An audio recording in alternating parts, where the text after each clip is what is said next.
Olá, NET alunos! Vamos para o nosso último bloco sobre sucessão legítima. Bom, dessa vez a gente vai falar sobre os colaterais até o 4º grau. E aí, para a gente só rememorar, a ordem de vocação hereditária os coloca no 4º lugar da ordem, do chamamento dos sucessores à sucessão. Portanto, para que eles possam participar, herdar os direitos sucessórios, é preciso que não haja nenhum descendente, nem ascendente, nem cônjuge, nem companheiro sobrevivente. E quando eu digo não haja, realmente não existir, ou os que existam não possam ou não queiram participar da sucessão. Segundo ponto que eu quero destacar, quando a gente começou o primeiro bloco sobre sucessão legítima, eu falei que os herdeiros legítimos, eles se subclassificavam em 2 tipos diferentes, os chamados herdeiros necessários e os herdeiros facultativos.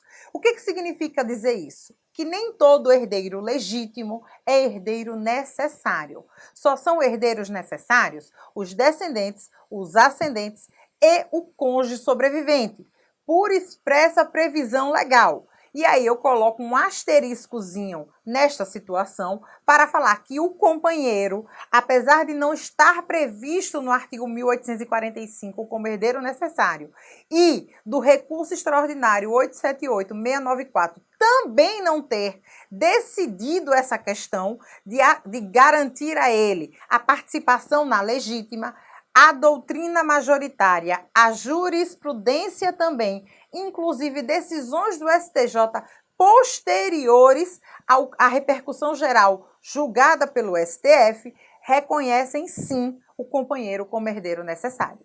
Então, a dica que eu vou dar a vocês, repetindo aqui, é tentar identificar na prova qual é o entendimento da responsável, pessoa, da empresa, da instituição responsável pela elaboração. Ela cobra letra de lei ou cobra o entendimento jurisprudencial?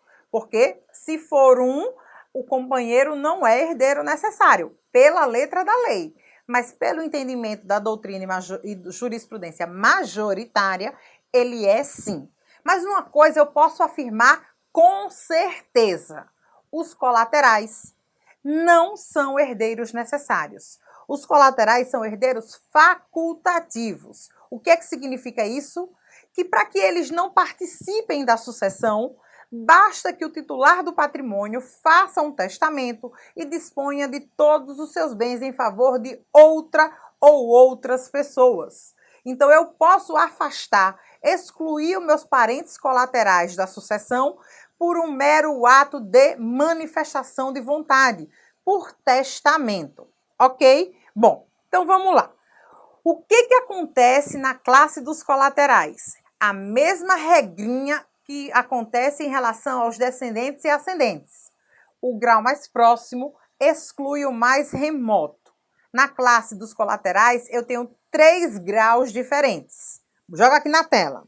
Então, eu tenho os colaterais de 2º grau, já que não existe colateral de 1º grau, porque na classe dos colaterais, para eu identificar o parentesco, eu preciso primeiro chegar ao ancestral em comum para poder identificar a relação jurídica de parentesco. Então, os colaterais mais próximos são os meus irmãos, que são colaterais de 2º grau. Eu tenho os colaterais de 3º grau, que são tios e sobrinhos, e os colaterais de 4º grau, tio, avô, primo e sobrinho neto. O que é que vai acontecer? Vai acontecer o chamamento sequencial e excludente dos sucessores. A regra é que o grau mais próximo exclui o mais remoto da sucessão.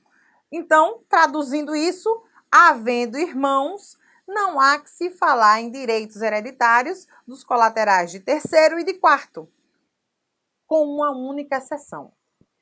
Existe uma única possibilidade de direito de representação na classe dos colaterais, que é prevista no artigo 1840 do Código Civil.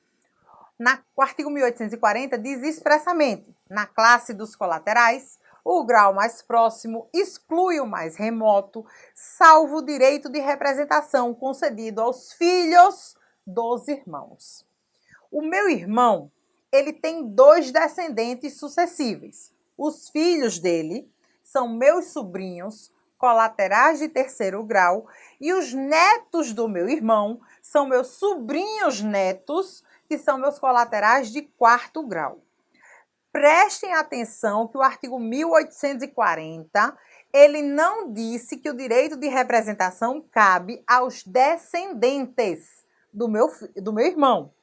Ele disse que cabe apenas aos filhos do irmão.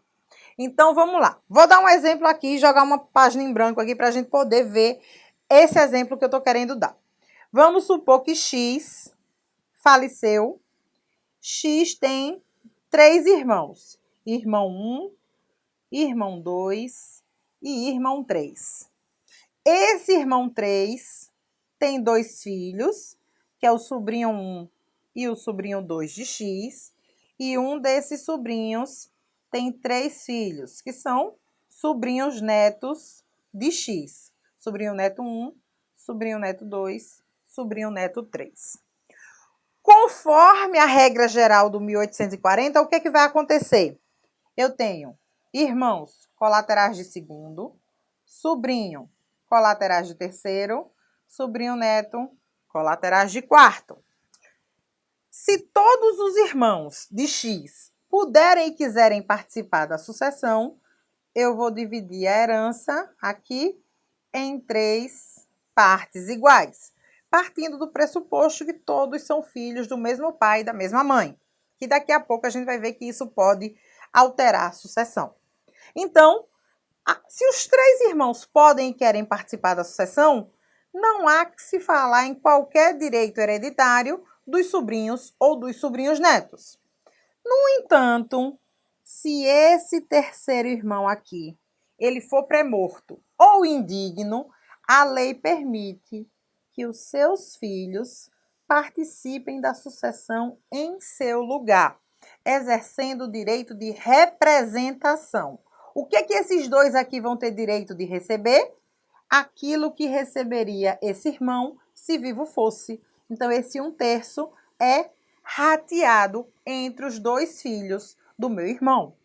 Se por algum acaso esse sobrinho ele também fosse pré-morto ou indigno, como o direito de representação na classe do colateral, da classe dos colaterais, é concedido apenas aos filhos do irmão, e aqui eu tenho netos do meu irmão, não haveria possibilidade de direito de representação. Esse 1/3 aqui, que seria desse irmão, vai ser atribuído todinho, com exclusividade, ao sobrinho vivo e legitimado. Ok? Então, deixa eu voltar. Então, o que vai acontecer? Eu vou seguir a sequência de chamamento na classe dos colaterais. Primeiro, os colaterais de 2º grau, mas existe a possibilidade de eu ter colaterais de 2º e de 3º por causa da representação dos filhos dos irmãos. Não havendo irmãos, eu chamo os colaterais de 3º. Não havendo colaterais de 3º, eu chamo os colaterais de 4º. Mas a gente vai ver algumas regrinhas específicas sobre a sucessão de cada um desses graus. Primeira regrinha.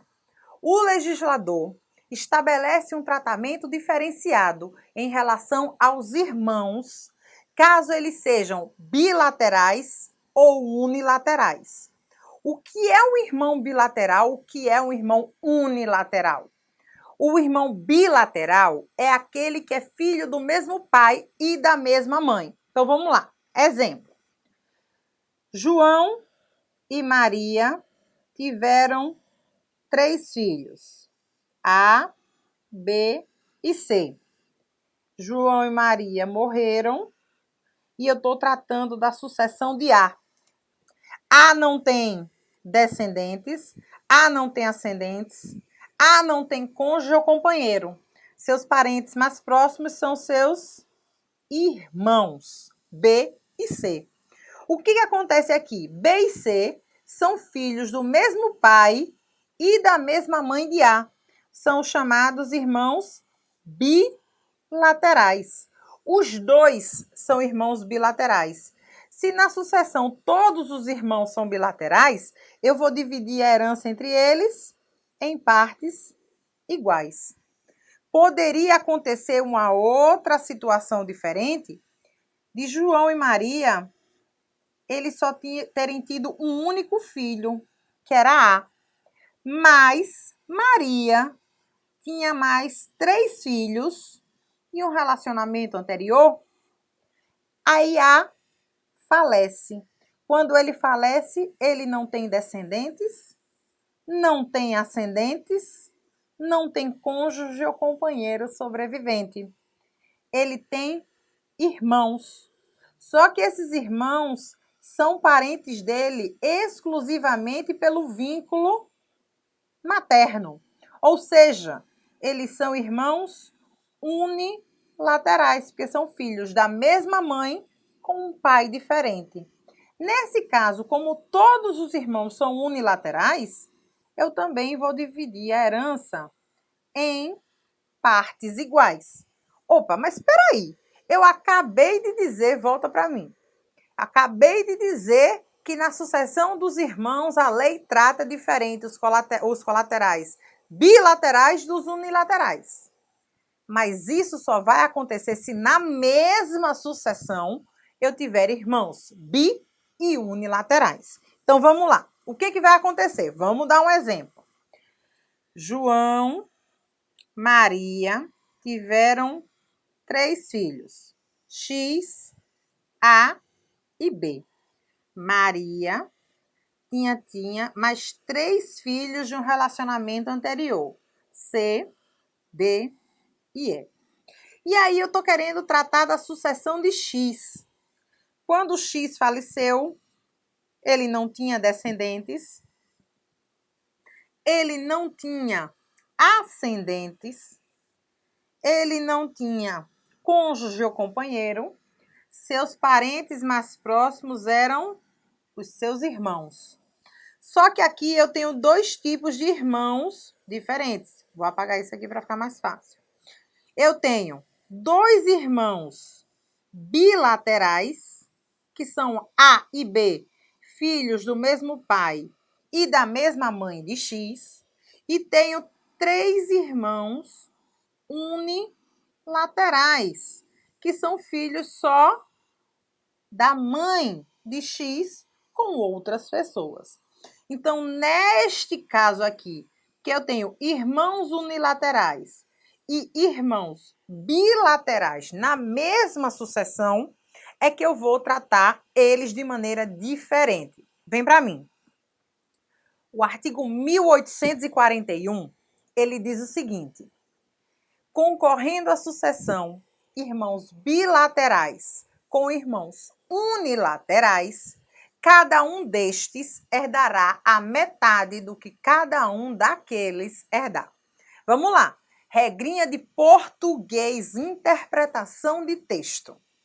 Ele diz: concorrendo à sucessão irmãos bilaterais com irmãos unilaterais, cada um destes são os últimos a que ele se referiu. Então, cada um dos unilaterais herdará a metade do que cada um dos bilaterais herdar.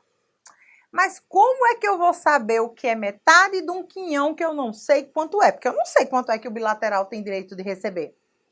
E aí, para isso, a gente vai lembrar daqueles velhos macetes de física, que a gente tinha umas formulazinhas que traziam os macetes para resolver os problemas de física mais rápido. Aqui eu tenho um macetezinho jurídico. Qual é esse macete?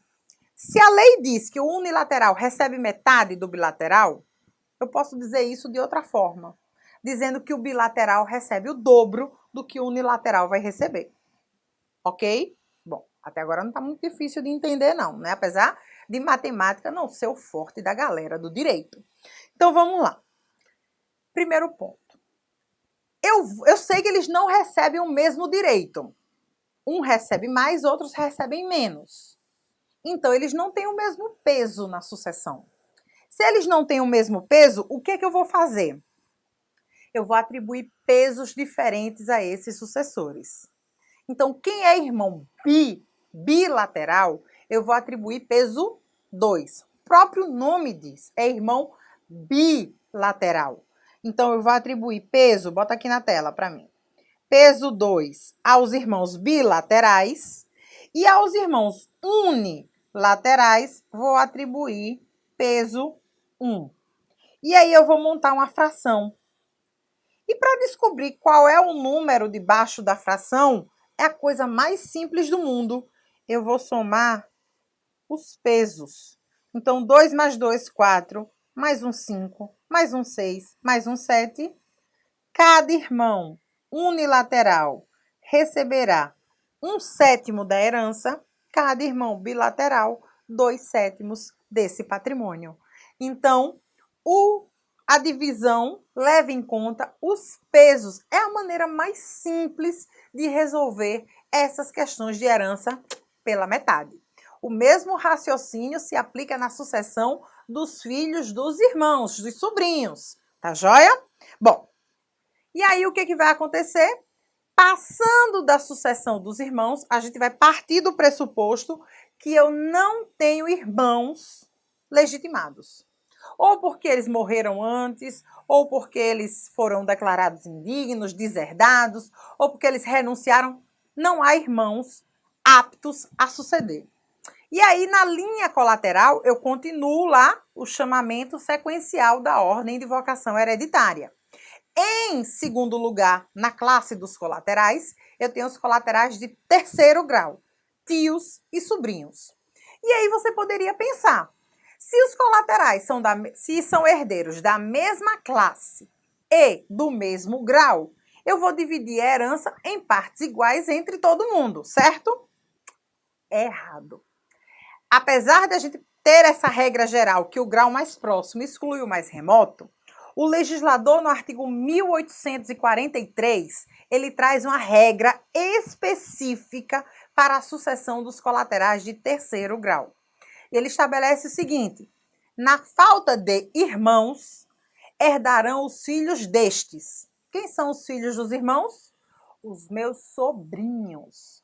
Então, na falta dos irmãos, herdarão os filhos destes, e não os havendo os tios.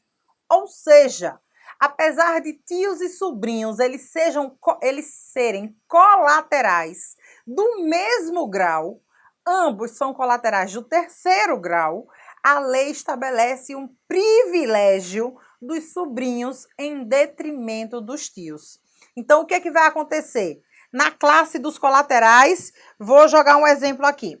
Então, como é que se dá a ordem de chamamento na classe dos colaterais? Então, em primeiro lugar, os irmãos, que são os colaterais de segundo grau, com a possibilidade de direito de representação dos sobrinhos. Não havendo irmãos, eu chamo os sobrinhos em segundo lugar. Só se não houver sobrinhos é que eu chamo os tios. Então, a ordem na classe dos colaterais obedece essa sequência. Então, na classe dos colaterais, os sobrinhos, eles preferem aos tios. Eu só chamo os tios quando eu não tiver nenhum sobrinho legitimado. Por fim, em relação aos colaterais de quarto grau, a lei não estabelece qualquer regra específica. Basta a gente ver o artigo seguinte, é o artigo 1843. No 1843, ele traz essa regrinha da preferência dos sobrinhos, trata da sucessão dos colaterais de terceiro grau, e no artigo 1844 ele já fala da sucessão do Estado, quando ele diz que na falta de cônjuge, companheiro e parentes sucessíveis, quando não tiver nenhum parente sucessível, nem cônjuge, nem companheiro, a sucessão será deferida ao Estado, na figura do município ou, em caso de território federal, à União. Como a gente não tem nenhum território federal atualmente, então, quem recolhe patrimônio, o ente legitimado a recolher patrimônio para o poder público é o município. Então, o que acontece? Se eu pulo da sucessão dos colaterais de terceiro grau, no artigo 1843, direto para a sucessão do Estado, que pressupõe a inexistência de qualquer parente herdeiro legítimo, então o que vai acontecer? Significa que eu vou aplicar a regra geral aos parentes colaterais de quarto grau. Regra geral essa que, se todos forem da mesma classe, do mesmo grau, é rateado tudo por cabeça entre esses sucessores. Então, primos, tios avós, sobrinhos netos, não importa quantos sejam, eu vou dividir a herança em partes iguais entre todos esses colaterais de quarto grau. Tá joia? Então, espero que vocês tenham entendido. Daqui a pouco, no próximo bloco, a gente volta com a nossa super revisão do resuminho, bem rápido, aquele bate-bola vapt-vupt sobre sucessão legítima. Tá joia? Beijo, beijo. Tchau, tchau.